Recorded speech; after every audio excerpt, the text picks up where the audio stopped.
pledged more than $100 million in aid, and Canada has dramatically increased the amount of money it's sending to the affected areas. Still, more than 36 Canadians are listed as missing. Among the survivors, 5 Canadians visiting Sri Lanka. They were caught in a crush of water, but somehow managed to make it out alive. Patrick Brown spoke with them today, beginning with Craig Logan, who feared his partner Mandy had been swept out to sea.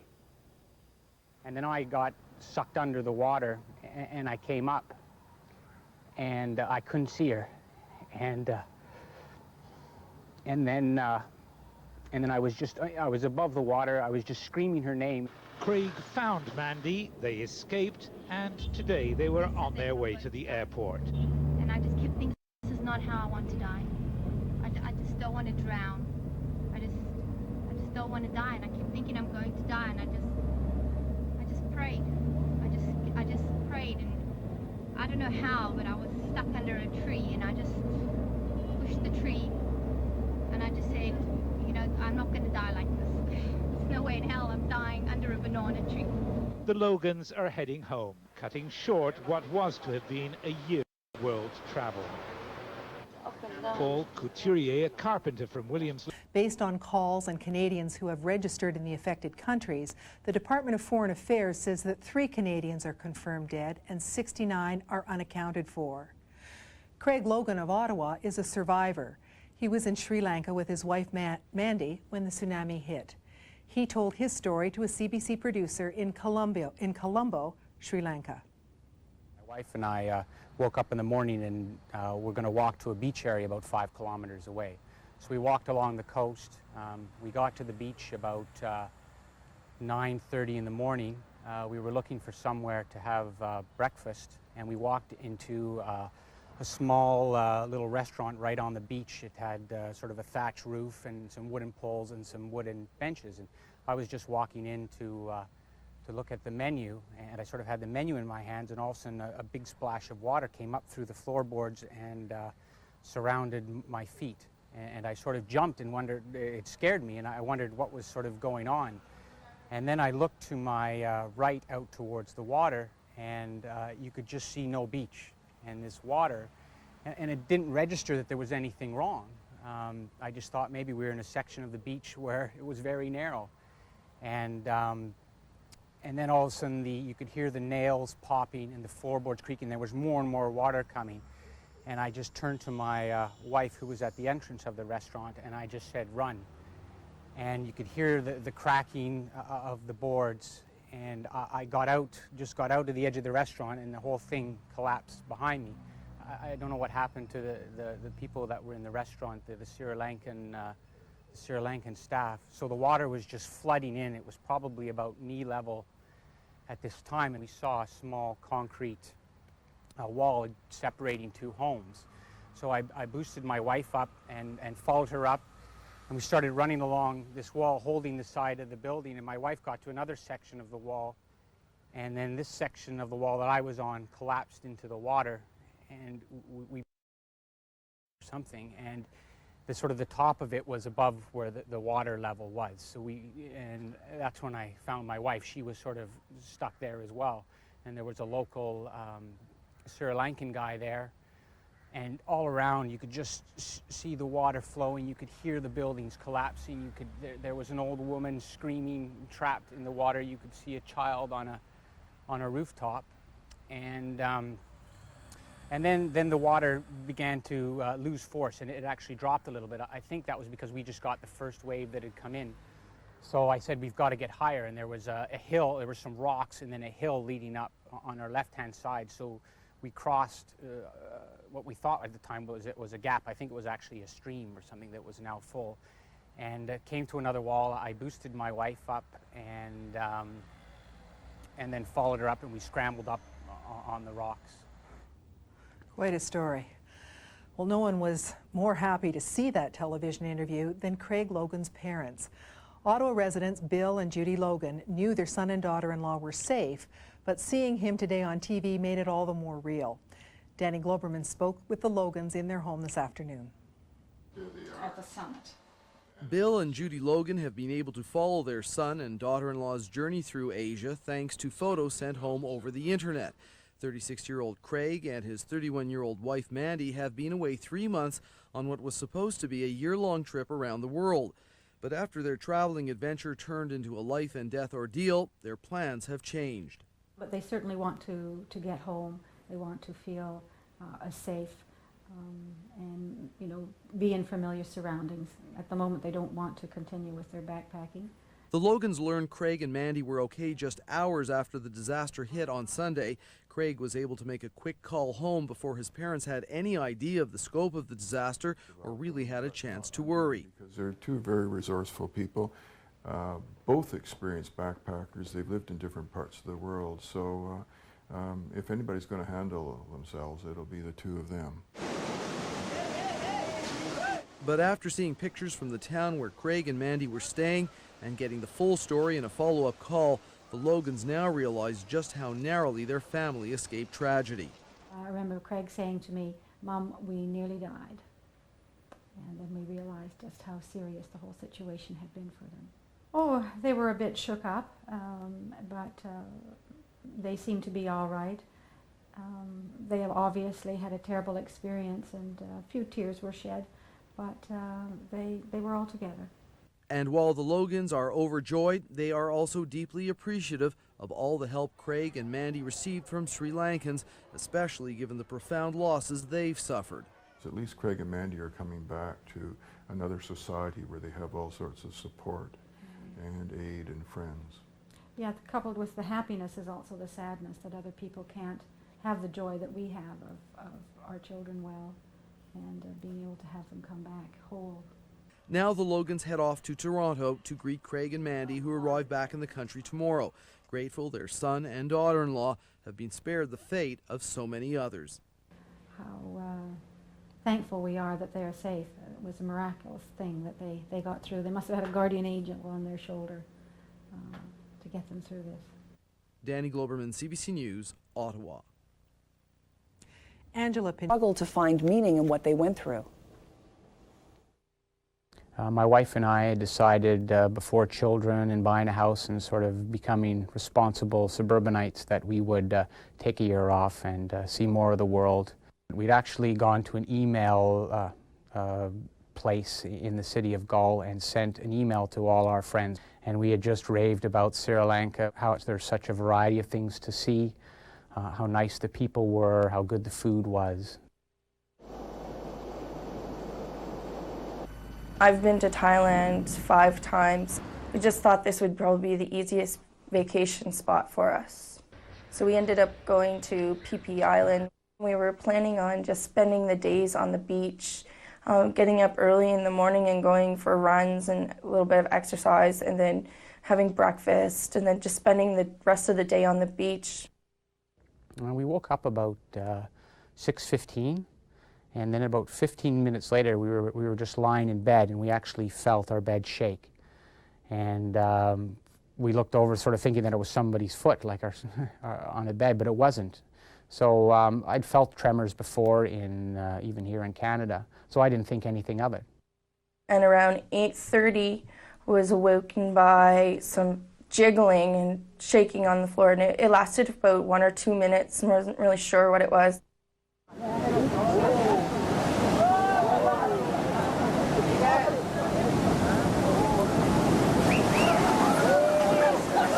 When it happened, we were actually on the beach at a small little restaurant.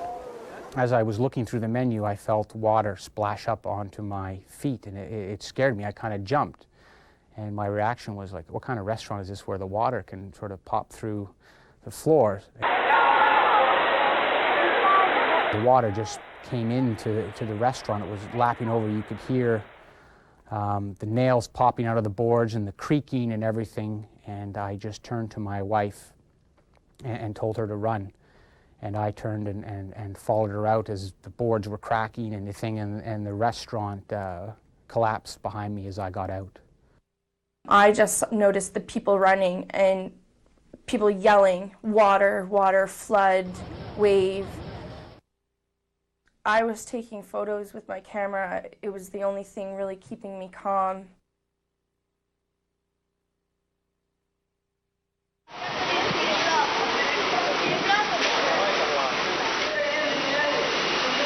The water was probably about knee-high at this point, and I said, we've got to get up. And I boosted her up onto a thin concrete wall running between two buildings. And we used my wife sort of shimmied, and I used the roof to stabilize my. Grabbing people from the. I was screaming her name and trying to swim in that direction, but the water was too powerful and it just sucked me right between the houses. The wave was still coming, and at this point we were very scared. At one point we were out in the open and there was a body laying there. A man's hand was hanging out of the sheet and there was a huge gouge out of his arm. I went over and just covered it up with the remaining part of the sheet because I couldn't bear seeing it.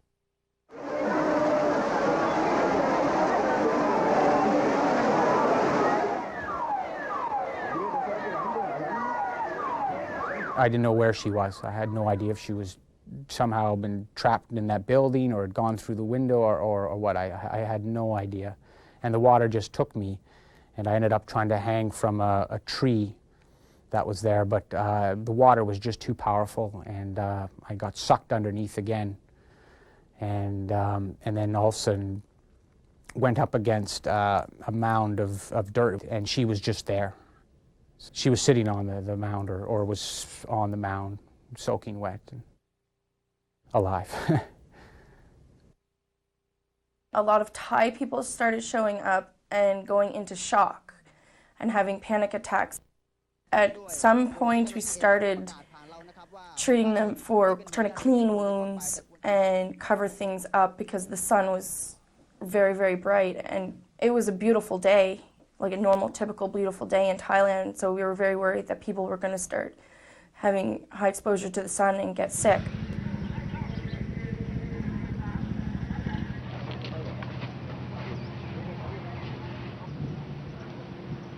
Probably the point where I was most relieved was when I got on the boat leaving the island, when we were all safe.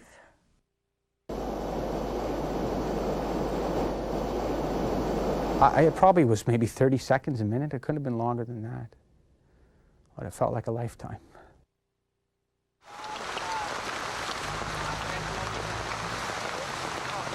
I feel very lucky and very happy.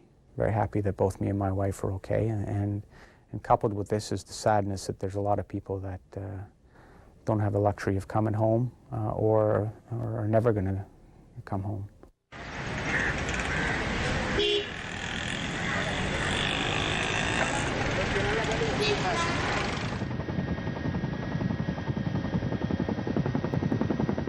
The people around us, we've been finding it very hard to deal with them because of like the commotions, like people laughing or being very, very happy.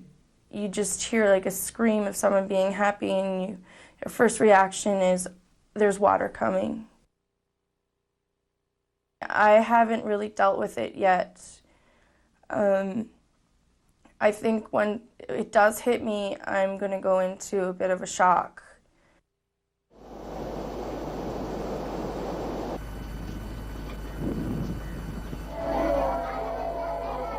After my wife and I were on this hill and in relative safety, a local Sri Lankan man came and said, please come with me. And after some debate, a group of travelers headed to this man's house. And there was actually 3 houses fairly close together. And these families, all of whom had lost friends and family and businesses, were so generous to us. They gave us tea and they found bottled water for us. They cooked us a dinner. They brought us chairs. They gave up their rooms for people to sleep at night. And it was so touching and unbelievable. These people had lost far more than us, and they were willing and almost more concerned about our well-being than they were about their own. And it was humanity at its best. It is, you know, it's so powerful to watch that, and in a way, you have to forgive us for there is so much emotion seeing those people who are just so fortunate. The one thing that struck me there, although there are many things that struck me, was that the woman there who said that we're just starting to deal with the emotional aftershocks of this. I mean, we've talked about the medical needs and the social and the shelter needs. Those are fundamental, but there are absolutely emotional, psychological needs that the survivors and the people who are injured and the millions of families will need so much. This devastation will go on for years and years, and you feel that pain. Yeah, you're right. Survival is number one, but it's post-traumatic stress that people will continue to see this in their sleep, in many cases, and that's why people do things like, remember when Swiss Air Flight 111, I believe it was, went down in Peggy's Cove. People traveled from Europe to see where it happened, to try to give it some closure, to try to relive the last moments. We'll talk to Roy Maguire. We'll talk to Roy Maguire. Somebody just said the deadly tsunami struck in South Asia. It killed 180,000 people and left 1 million homeless. My next guest and his wife were visiting Sri Lanka when it struck. They were so inspired by generosity of local tsunami survivors that Craig Logan decided to go back and help. He joins me in studio to talk about his time there and his bid to help. And Craig, welcome. And I want you to start maybe by just telling us a little bit about the days after the tsunami struck. What did you see and how did you feel? We walked through large areas with lots of destruction. There was buses lying in the middle of the road, rubble everywhere, and it was sort of like walking through a war zone, but it was sort of in 3 dimensions. You were actually there walking through stuff. And the other thing that I remember the most is sort of the dazed look on the face of the survivors. They were just completely in shock, couldn't deal with what had happened. Yeah, there was much confusion, and when we were there wasn't a lot of direction or information given by the authorities about what had happened, so I think there was still some shock. We'd run into police checkpoints where people are saying there's another wave coming at 10 o'clock, and people would panic and start running up hills. And so there was really a lack of information, a lot of unknowns, so that created a difficult situation for people. So you left, you came back to Canada, and then you were compelled to return. How come? I think my wife and I were talking about how generous and kind the local Sri Lankan people were. After we'd been in the water and had made it to higher ground, a Sri Lankan man came up and said, "Please come with me." And we went, and there were 3 families and about a dozen tourists. And these people took us in and fed us and found bottled water for us. They gave up their beds for us to sleep that night. They found a radio so that we could listen to the BBC News. And these people had lost far more than we did. They'd lost family and friends, their businesses. They were wondering about the future, yet they took more care of 12 foreigners, than they did to other people. And it was that generosity that I wanted to reciprocate. And so how did you reciprocate? What did you see when you went back? Well, my wife and I had always planned to just give them some money to this family, and through friends and family here in Canada, we raised a bit more money. So I really wanted to go back and just give them money to help them. And there was also some other people that I wanted to spend money on, and also just check out the situation and find out if there was an old restaurant that I had been to or a guest house that needed help, then I would just spend the money where I thought it was needed. And how, just from your observations on the ground, how do you think the relief effort went in terms of both the locals, but also all of this international aid that came pouring in? Did you get a sense that this international aid was reaching some of the people that you were helping? I think from what I heard, initially it wasn't. It actually took quite a long time for aid to get to places. I heard 6 weeks or something in some of the regions. I heard before there was a significant presence, but I think some areas maybe got care packages and stuff, but there was a lot of uncoordinated efforts, and I don't think there was a systematic way of distributing the aid. The local authorities really aren't capable of implementing something like that, and I think there's so many different aid organizations that they all just sort of come in and drop packages and who goes where. So there's no sort of coordinated effort in something. And I know of people that went 2 weeks before they were able to get rice and everything else because they might have been in a small part of a town where people hadn't noticed or they weren't vocal enough with the local authorities. So how do you think it's going there now, months later? How are the people doing? There's still a lot of people in refugee camps, and they're still in tents. The focus with the relief people that I spoke with was building temporary wooden homes. There's no building of the new permanent homes yet, made of brick and concrete and stuff. So they're trying to really get them into the wooden homes because the tents won't be very good in the monsoon, which is coming within a month or so. And what were you able to do while you were there? There was a few things. I went back to the village and the beach area where my wife and I were when the tsunami hit, and I went and found the families that helped us on the hill, and I just gave them some money, maybe the equivalent of a few months' wages to each family. And I thought giving them money was the best way to help them get through the next it out on their own. Yeah, and who am I to say how they should spend their money? And they talked about the government aid was slow getting to them, and they'd only received a certain amount of money. So I thought that was the best way. At least they could have food and water and that type of thing. Well, I wish we had more time, but we don't. But thank you so much for coming in and telling the story. My pleasure. Time now for ATW, our around.